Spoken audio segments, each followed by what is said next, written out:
Welcome back to Walsall Fan TV. We're here for Bradford Walsall.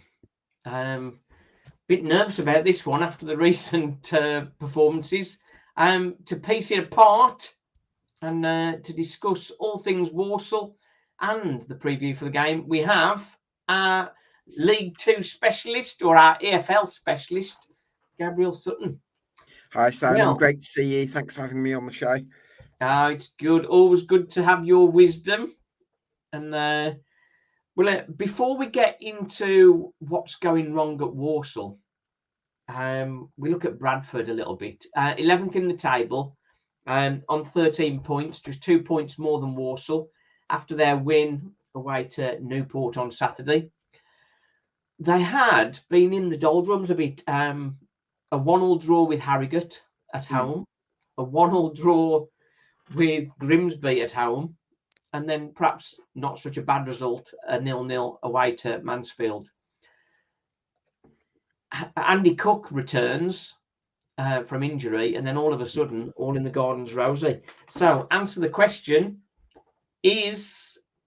are Bradford a one-man team with Andy Cook? I think they are, Simon. It's funny, though, because Andy Cook was top goal scorer last season, scored 28 in the league, I think it was. Him and the goalkeeper, Harry Lewis, very much their two standout players. And they had a couple of players, sort of other than that, in sort of Brad Halliday and Alex Gilliard, who were sort of consistent 7 out of 10s for them last season. But really, they were so reliant on Lewis and Cook.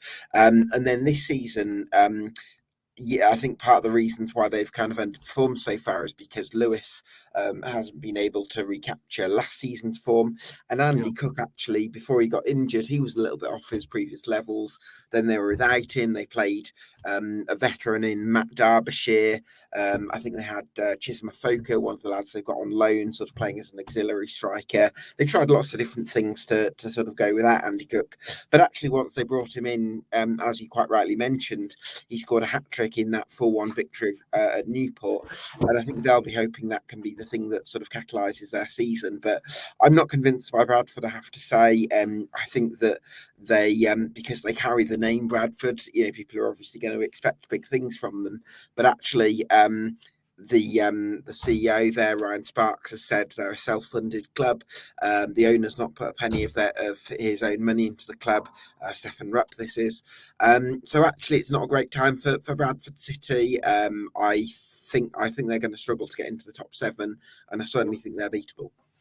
Yeah, I think Andy Cook getting fit just before they play Walsall, who are all at sea, is probably not great timing, really. Mark Hughes was under pressure, wasn't he?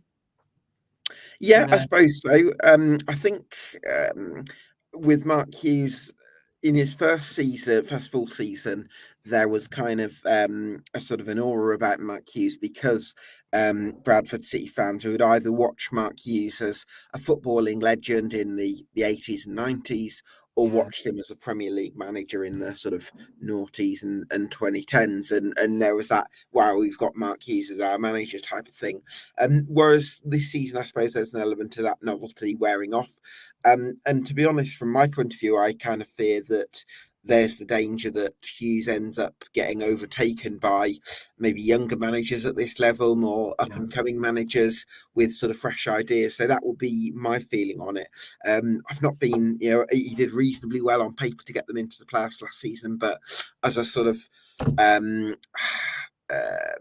from a coaching perspective, I wouldn't say I've been sort of overawed by Bradford, even when they were getting results last season. So again, I think there's a good chance they finish bottom half, to be honest. You'd think with the tactical nous of a manager like Mark Hughes, with his Premier pedigree and obviously managing at the highest level, you'd think when it come to the playoffs, they would have come good. But to lose out in the playoffs was a bit of a surprise.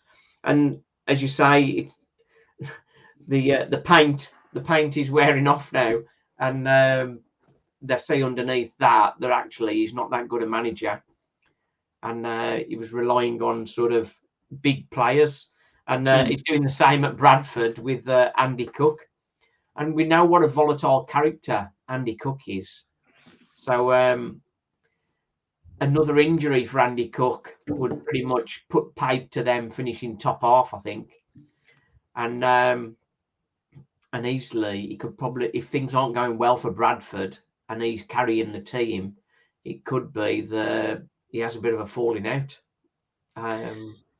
Yeah, I mean, I remember watching Andy Cook playing for your lot, and he did look in that relegation season under Dean Keats, and he did look very drained by sort of carrying the team, I guess. And Yeah, it feels like it's something there's been a bit of a theme with Andy Cook over his career, where he's been in sides that have relied on him so heavily, and I guess there can be a bit of a burden that comes with that sometimes. So, to be honest, I was sort of wondering if his form might drop off a little bit this season, but listen, all credit to him. He did the business on Saturday, and I think he'll be essential to City's hopes of doing anything this season. you would think that because he's getting on a bit now. He's never been particularly fast. No, You would think he'd be easy enough, wouldn't you? And you'd think it'd be fairly easy to play him. But I mean, he's a bit of a bustler, isn't he? So I guess so. I mean, if you look at some of the goals he scored last season, he's not just a target man. There are some that he sort of created almost on his own. I mean, yeah, you put that sort of target man physical presence alongside the individual ability to, yeah, I think he's just such a threat. And yeah, I almost think Bradford are relying on him more heavily than they probably should be at the moment. yeah. I think that's always my measure of a striker, whether he can create his own chances. And quite often Walsall have sort of struggled with that. Brandy Cook, as you say, he can make his own chances. Moving on to Walsall, another player that can do that, but things have sort of gone a bit pear-shaped, is Danny Johnson. Danny Johnson doesn't create his own chances, though, does he? He just No, puts on them away. occasion, in my memory is Doncaster away last season where he robs the guy on the halfway line and just takes it and rounds the keeper. Okay, most of them I would say are kind of like poachers finishes inside the 6-yard box. Okay, maybe I'm sort of painting him too well. Matt Sadler's not starting him, and I just cannot understand why.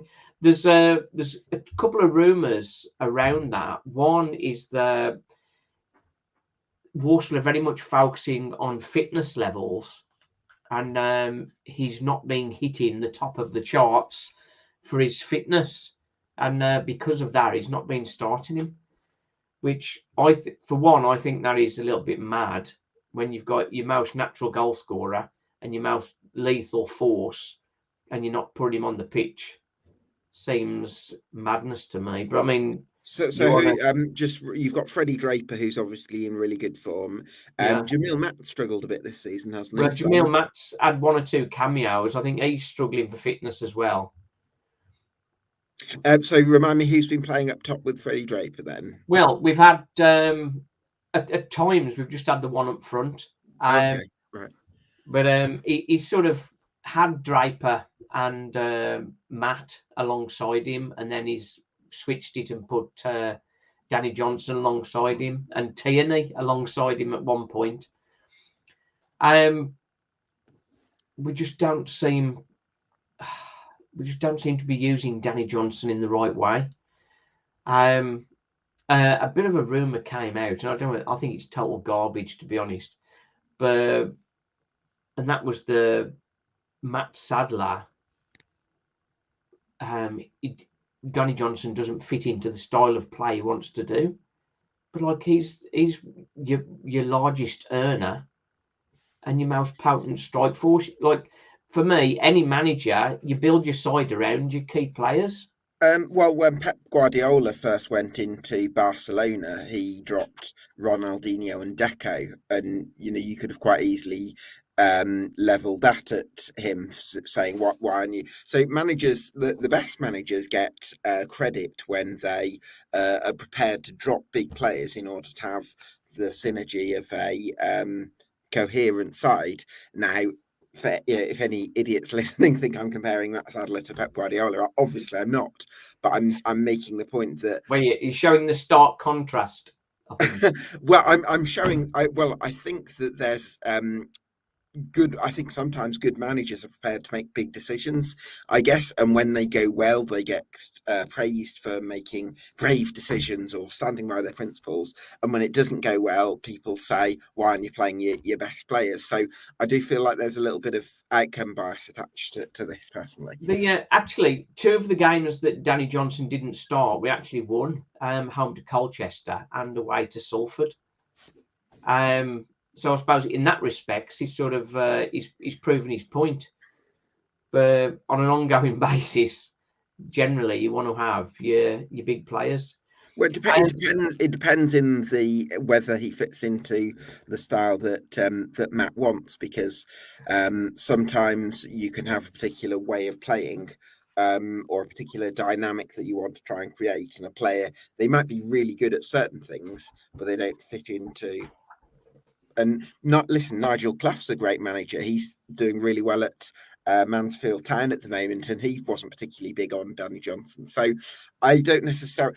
Danny Johnson's a great finisher, don't get me wrong. I think he's got lots of attributes that I like. I think he's a persistent runner, but I don't think it should necessarily be considered a mark against Matt Sadler if he's decided he doesn't fancy Danny Johnson, because I just think that's kind of part of management sometimes. Yeah, I think the one thing that's key for me at the moment, obviously we had Chris Hussey as decided to retire, which was a bit of a weird one. When he just signed a new contract effectively with Walsall, or just signed with Walsall. And then we've got the injury to the Priestley Farquharson. Mm. Matt Sadler seems intent on sticking to 3-5-2 when, from what I can see, the players would suit a 4-4-2 or a 4-3-3 much better. So what do you reckon's Walsall's best 11 then, Simon, in your opinion? I think we would go Joe Riley is the best right back. Liam Gordon is the best left back. And then in central defence, because of the injuries, you've got Donovan Daniels and then Oisin McKenty, who of course has been playing in midfield and doing well in midfield, in all fairness. But I think we all know the centre half is his position. And then in the middle, I think probably Ryan Stirk and the Hutch. Mm-hmm. And then right wing, Tommy Knowles and Aramidi Auti on left wing. You've also got Ross Tierney, who could come into the middle there as a potential. And then up front, you've got three, haven't you? You've got Draper, who's likely to be gone in January. Surely you couldn't drop Draper at this point, because he's had a fantastic start to the season. No, that's what I'm saying. You'd have Draper. Yeah. I mean, he's likely to be gone in January. That's what I mean. Yeah. And then playing alongside him, I would say Danny Johnson. And then your guy off the bench is Jamil Matt. That makes sense. And I think that would be the strongest we've got there. Hutch is a very frustrating one. He is undoubtedly a talent, but is also a frustrating one as well. Which every time Walsall have a real big talent, they are frustrating. Romain Sawyers calls to mind. Everybody hated Romain Sawyers, but he was a genius. Is Isaac Hutchinson a genius like Romain Sawyers? I don't think so. Could he become that? I reckon. I think Hutchinson is more. I think Sawyers kind of had quite a languid style where he would kind of put the ball around. Whereas I think with Hutchinson, there's more of a, I've got to try and create something. There's more of a, maybe more of an urgency to the way he plays, from what I can see. What frustrated me against Wimbledon on Saturday, there was a couple of occasions where the ball's played to Hutchinson and he's got space, but maybe he hasn't got the runners round him. But I mean, if he's a playmaker, he should be shouting on people to do the running. But, do you think from inside the opponent's half, he's effectively played it back to the goalkeeper. Do you think then, Simon, that that's the problem we're seeing? I caveat this by saying I've not had the chance to set my own eyes on Walsall for 90 minutes yet, so I'm talking a little bit off extended highlights and hearsay and that kind of thing. So just wanted to kind of make that clear. But I do wonder whether the sort of the question marks, and one or two I've spoken to have been at games, have sort of said maybe the decision making from Isaac Hutchinson hasn't been great. But do you think that's partly because the coordination of movement or the patterns of play aren't quite established, so it's kind of had to be Hutchinson trying to create something out of nothing as opposed to maybe something smoother? I think that's possible. Mm. That's possible, but I think the amount of times he plays a ball into the front two is very, very rare. And for me, your cam is the guy who's gets on the ball and plays a ball, key balls into the key players. Mm. Quite often when he's on the ball, he'll maybe do some movement with it, but ultimately he'll be playing it to a fullback or one of the wing backs to try and get a crossing, or it'll go back. He's not the guy that's sort of taking it on, having a shot, or slipping in one of the strikers. Okay. The goal on Saturday we scored was actually a ball into a striker, into Freddie Draper, and they scored from that. So Mm. he does do that on occasion. Going back to last season, he threaded a beautiful ball through for Douglas James Taylor that gave us the Yeah. win against Carlisle in the cup. Mm. And for a cam, I would want a cam to be doing that kind of stuff and laying the Well, ball. I guess Doug Taylor is quite a quick striker who likes to get in behind. Do you see Freddie Draper as being that type who's always making the runs in behind? Because if I look at the goals that Draper's scored, it seemed to be him getting on the end of crosses and at the back stick and things like that, rather Yeah, than necessarily running onto things. I could be completely wrong about that, but that's I our think perception. the quality of the ball into him, such as that, has not been the case. Um, away to Salford.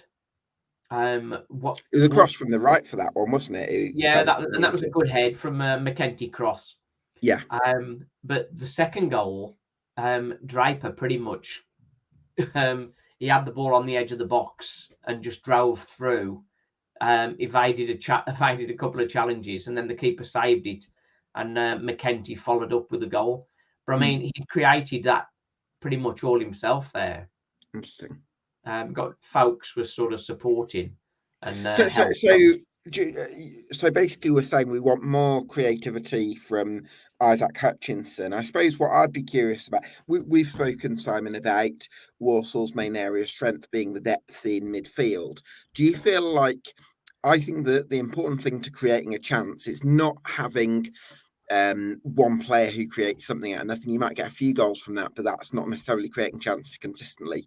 It's having a couple of players between the lines who could create something, because then there's that sort of that doubt over who's closed down, and then you Yeah, can create things from there. So I suppose my question for you is, we know Hutchinson's trying to create something because he's always wanting to get on the ball, isn't he? And yeah.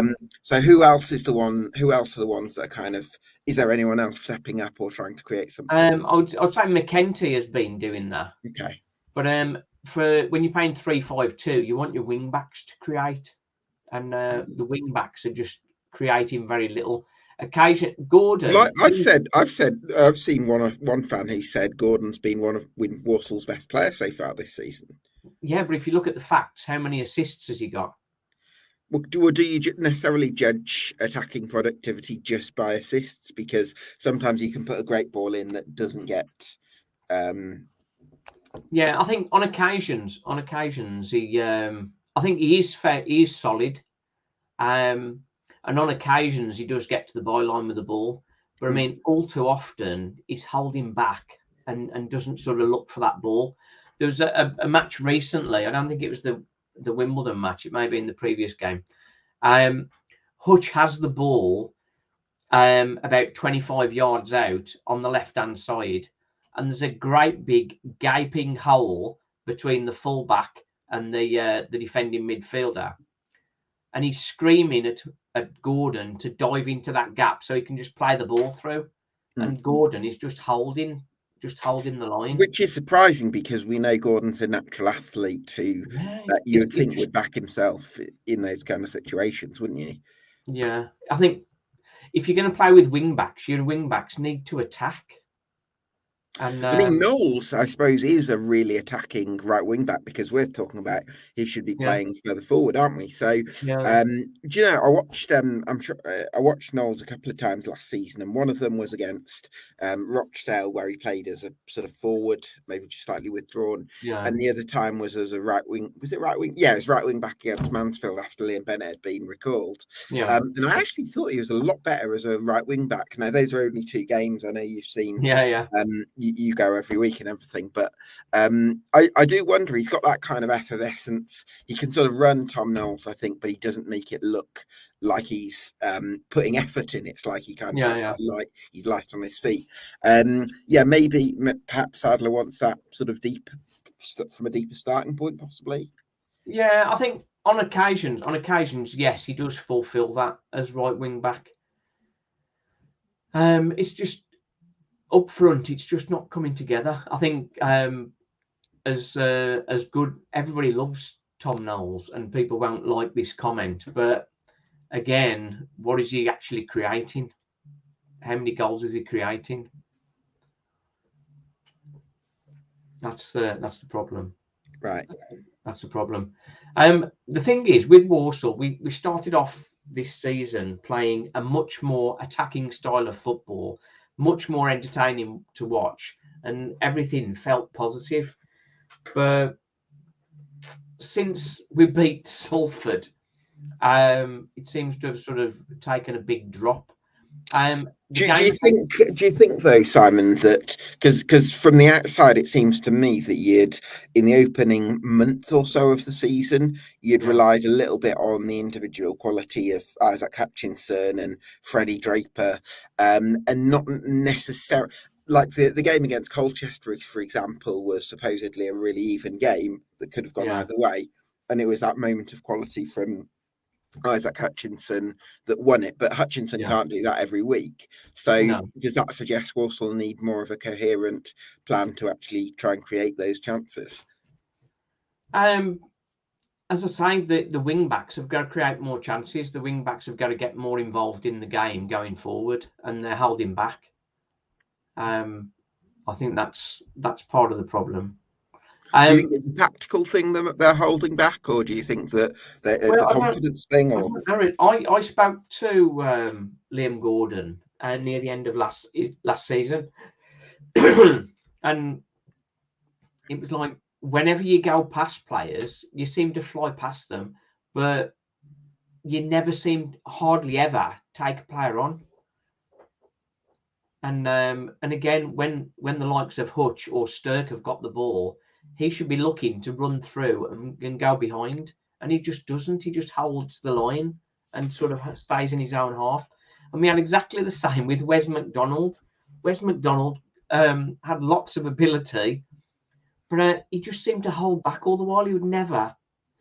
Because we know that great ball from midfield between the fullback and the centre half, a ball going through there with the guy running on to get the crossing. That is a beautiful play, mm.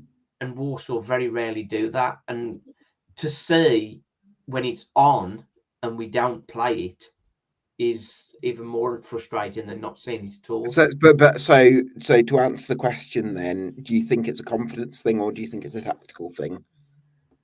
Um, If you had to say it's probably a combination of both. But if you had to kind of like put more emphasis on one or over the other, I'd be I think curious. it's a fear. I think it probably is a confidence thing. It's a fear of Okay, making a mistake, I think. right, okay. And as he's still quite a young lad, but I mean, he's played quite a lot of games. Liam Gordon now, he's one of the more experienced in a Mm. very inexperienced group, and I think that's part of the problem. Yeah, do you know what I having watched the extended highlights of the Wimbledon game, it does feel I feel like I can see some certain ingredients that are in place in this Walsall side. I think you've got a decent group of players, but it does seem like even out of possession, you've talked about confidence in possession, but out of possession, sometimes you'd say the team can kind of drop in quite deep, and you kind of want them to get out a bit more or be a bit more Yeah. aggressive at certain And moments. particularly as Granted, Howland. against Wimbledon, it was with 10 men for second half, but Mm. yeah, maybe you want a bit more sometimes. The what we sort of touched on against Salford, first half, Salford ripped Walsall apart, and there should have been 3 up. Second half, he realised things weren't going well, which, bear in mind, he played Dave Akagbu, who got 2 appearances at right-sided centre half / right back, and he played him as a left-sided centre back. He looked as lost as anybody could possibly look on a football field. He took him off and went to a back 4 and played a 4-5-1 or a 4-4-2 with Tierney sort of joining Draper up front. And second half, we ripped him apart.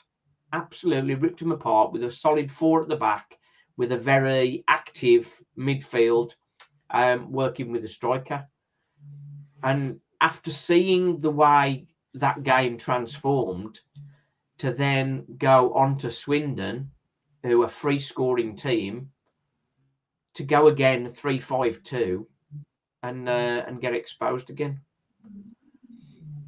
Obviously, the sending off of Tom Knowles in that game. I think we were 1 down at the time, and Walsall had just started to get ahead of steam, and looked to a Walsall fan that we were going to get something out of the game and may even turn it round completely. But at the point of the sending off, it was then clear that we weren't going to do anything with that. So he'd been over reliant on 3-5-2.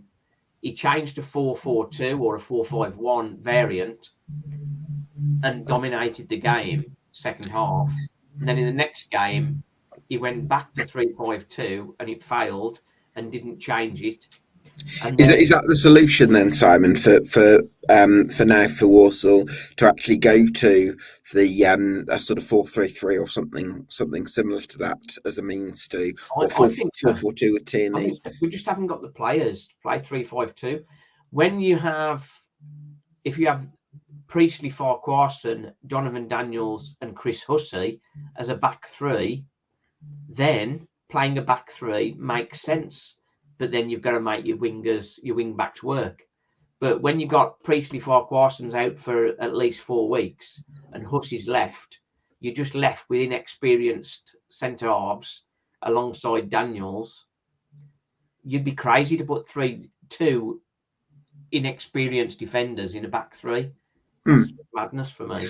I suppose Sadler would argue that he probably wants some sort of consistency of vision, where if you spend a certain amount of time working and perfecting one formation, eventually you get it right. But I can kind of understand your point of view that it's not working and you need to try and get some performances and results right now. So well, ultimately, if you don't get the results, you get fired. And looking back to previously with Walsall, Matt Taylor, inexperienced manager, stuck with one up top with George Miller, and it was clear the support wasn't getting to him and it was not working, and he didn't change it. And we've got exactly the same now with Matt Sadler. It's not working. He's got to change it. And when Matt Taylor got fired, the ghost, I forget his proper name because he was supposed to be supporting Matt Taylor and sort of hid. Neil McDonald, yeah. He had 1 game as caretaker manager and immediately switched to 4-4-2 and we won the game. And as my lad Stephen says, Walsall never go wrong with 4-4-2, and it's back to basics. But then can you really develop a style with 4-4-2? because I think the problem we have with 4-4-2 is that you need the wide midfielders to tuck in quite a lot in order to give you support in midfield. Otherwise, the midfield do get overrun. And I think a lot of the time it's harder to build play unless you kind of go with sort of more of a box midfield where you've got Yeah, the wide midfielders kind of coming in that way. But in terms of like building a style, I think three at the back systems where you kind of have a wide centre back in either side, so you can have them in areas of the pitch where you can kind of start to build some attacks. I do feel like it can be a better system for that than possibly 4-4-2, where you've got a four-man midfield, and yeah. it just I, yeah, I'm just not sure I if think 4-4-2 works. with the four, when I say 4-4-2, I mean having the base of a four at the back, and Mm, then you can vary the midfield and the attack from a 4-4-2 to a 4-3-3, or even for a diamond, or mm. even like a 4-2-3-1 kind of. And I think 4-2-3-1 would probably work. A couple of defensive midfield players to sort of break things up, and then you've got a good attacking elements with the likes of Hutch, Aute, and Knowles. Yeah, I can see that.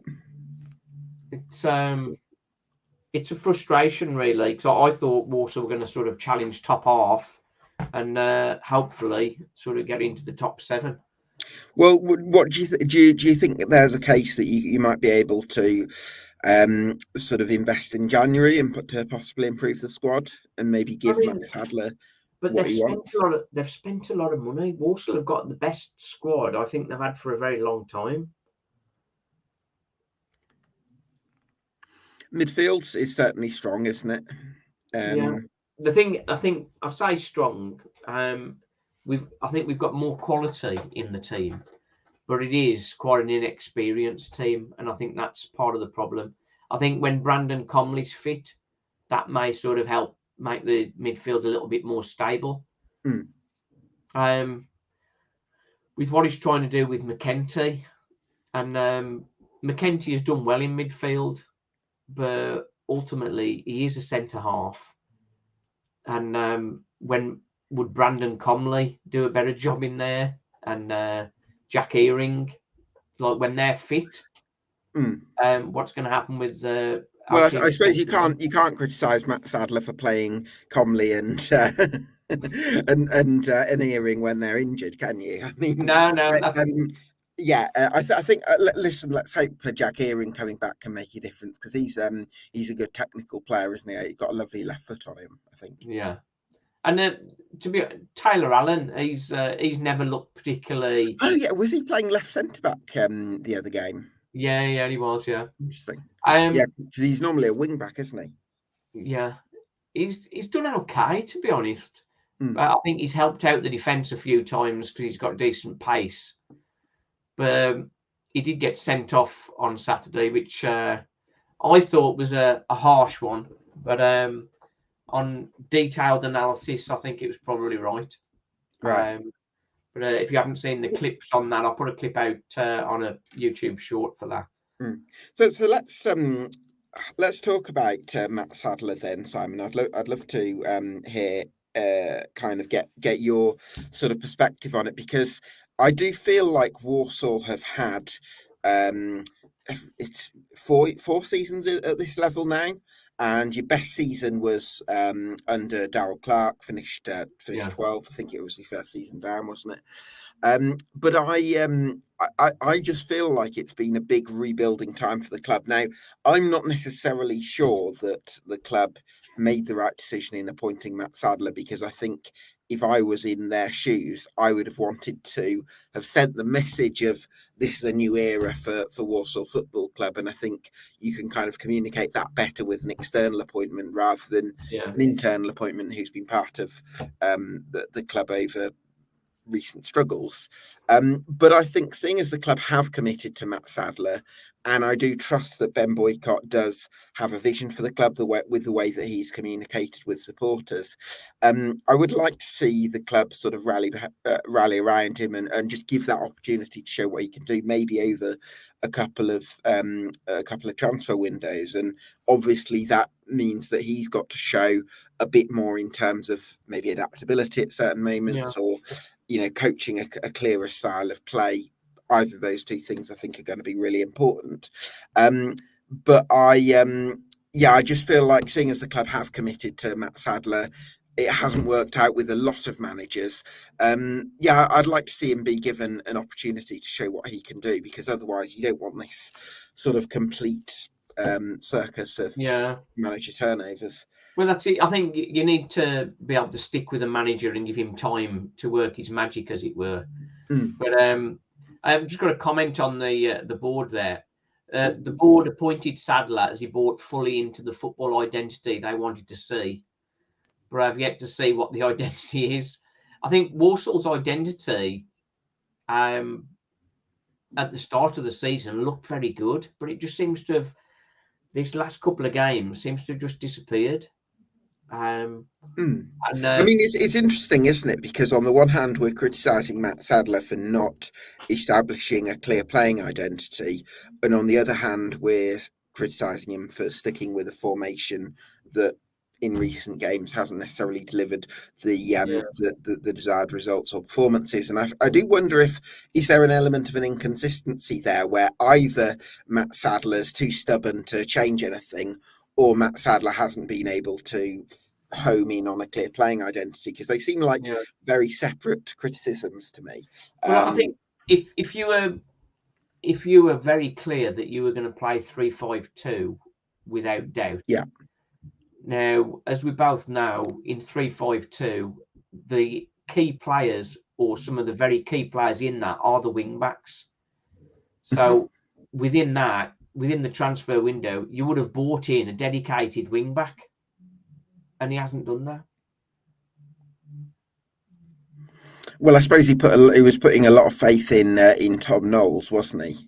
Yeah. Because he thought Tom Knowles can do that job, and maybe he thinks that that Tom Knowles is better suited operating as a wing back than maybe as part of the front two. I think on the fans forum, talking with Matt Sadler, he sort of gave the impression that Oisin McEntee and Tom Knowles, he wanted to play them, and he'd put them wherever there was a gap. So like he would play them regardless, because somebody asked about 3-5-2 and the wing backs, and playing Tom Knowles as wing back gets him into the team, was his answer, which was not a great answer for me. And Oisin McEntee, and he's like, "Oh, I love him. I want to sort of develop him as a player, and I think he's great, and he's going to be a midfielder." But then, if he wasn't playing Tom Knowles, would we be having the same conversation we are now about Danny Johnson? Why isn't he playing Tom Knowles? Possibly. I think it ultimately comes down to whether you gain the results or not, I think. And to the Swindon game with the sending off, I could cope with that. But it's like every game we start poorly. That is another frustration. 2nd minute against Swindon, 6th minute against Wimbledon. About the 12th minute it was against Salford. So you start a game by going one behind, you're always going to be struggling, aren't you? Sure. Do you think it comes back to the confidence thing? Do you want players to start games a bit more on the front foot, possibly? Yeah, I think it's down to the manager to sort of put that confidence into the players, isn't it, to go and express themselves. And because I want Matt Sadler to succeed as much as anyone. Sure. But I'm just wondering whether he's going to have time to get it all sorted.